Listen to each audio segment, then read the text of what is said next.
I know there's no salary cap in baseball, but there is with the Royals, right? And so we can talk about, you can talk about the Chiefs and signing a guard, Trey Smith, for all this money, and a middle linebacker, Nick Bolton, for all this money.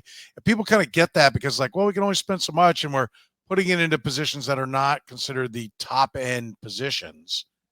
That makes sense. It needs to make sense that the Royals have a self-imposed salary cap, and within that limit, they can only do so much. And so they did lose payroll flexibility, right? I agree, but I will just say that payroll flexibility is on some level a choice. And yes, the Royals are I know it is. I know it's a choice, but this is where you and I end up butting heads always. But you always just want them to spend more. Just spend more.